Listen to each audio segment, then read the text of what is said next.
Hi! Gay is not sin, and Jesus isn't asking the gay person to change and be straight. What is it? Pre-trip, post-trip, or mid-trip? This is an exciting thing to think about because it's going to affect your life quite a bit. We're going to need to know a little bit about this because we're either going to go through some of the trip or we're not. What do you think? I'd like to hear from some of you and your reasons why we won't be going through any of the trip. My background is Assembly of God. Been in there about 36 years. And they believe that we're not going to go through any of the trip, that we'll be raptured off right away. Now, like I said, I've been 36 years in the Assembly of God, and the first half of that, I never missed a service. The last half of that, I missed probably quite a few because if I go to church, because I'm on a weekly TV program, so any church I go to, right away I get the eye. Some people come over and they're real happy to see me. They don't have a problem with me being openly gay on TV. But others, they're just looking. You know, one pastor said if I so much as blink, he will call the police. And so I haven't gone, as it were, to church as much as I would certainly wish to. But again, I spent a good period of time in the Assembly of God, never missed a service, never missed a special guest speaker, went to a lot of workshops and training classes and Bible studies at people's homes and stuff like that. And it's the general, you get raptured before the trip. My problem was, I read the Old Testament. You know, first you read the New Testament, you get saved. They gave me the book of John. I read that. That was so exciting that I got my first miracle, actually, because, you know, I said, God, I want more. The little book of John they gave me wasn't enough. So I was out of work at the time, and all the money I had to my name was $4.58. And I didn't know anything about Christian bookstores or any other kind of bookstores about where there could be a Bible or anything for sale. Didn't know anything. I didn't know that you can get them free quite a few different places. But I knew there was a Kmart down the street. And knew they had a little book department.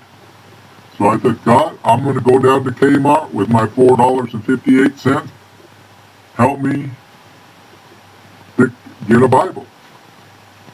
And I didn't know anything about if modern versions were good or bad. In fact, in those days, you didn't have too many modern versions. There were some, but King James was still pretty popular. And anyway, I'm driving down there, parked my car. Those days you had this kind of thing to lock it. Nowadays you got to go with this kind of thing. And sometimes you just kind of walk up to your car. We haven't got that one yet. Maybe next time. And it'll know it's you. And I went into the store anyway. Went over to the place because I knew where the book department is. And sure enough, there's Bibles there. And I was looking at them. They had all different kinds of them, different prices. Then there was one down there. Looked like I would be able to buy it. It was a red letter edition. It was King James. But I didn't know any better about what Bibles were. You know, the red letter looked pretty good in there. And so I went up to the counter and put it up there. They ran it through. It came to $4.57 with tax. I had a penny left over. That was fabulous. That's a really cool way, I think, of having one of my very first miracles, that actually there was a Bible, completely Old and New Testament, and I still have it today, since January 1974 till today. It's got a little worn and everything, but I read that, and I read that, and I read that. And it's cool listening to, hey, we're going to get out of here. And there was prophecies and events and spiritual moves of God and everything, and it looked possible that we could possibly get out of there. And the hoopla was, we're not going to go through any tribulation, so any moment now, we're going to get raptured. And this was sort of the theme going on. And of course, most of the services are your normal, the pastor's up there teaching the word, but whenever anything to do with prophecy and everything, we're going to be off the first round. They even had little tickets that said first bus out or first plane up. Got the first ticket.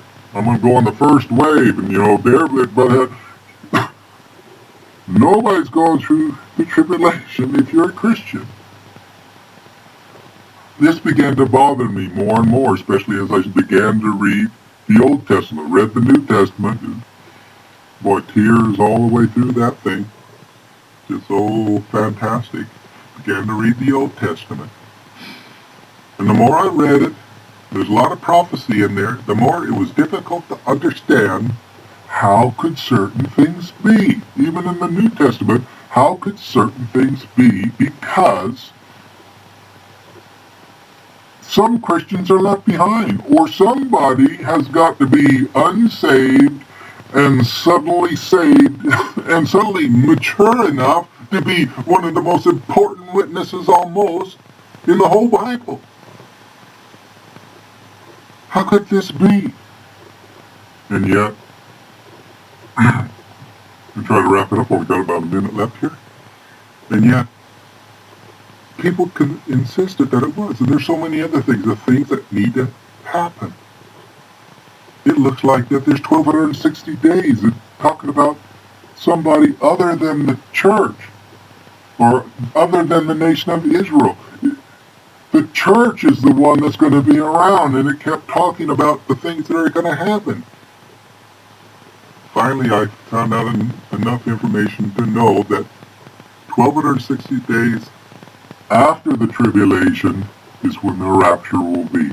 Now, I'll get into a lot of these things as you continually click on and watch. You could watch my TV programs at scantv.org. See you next week.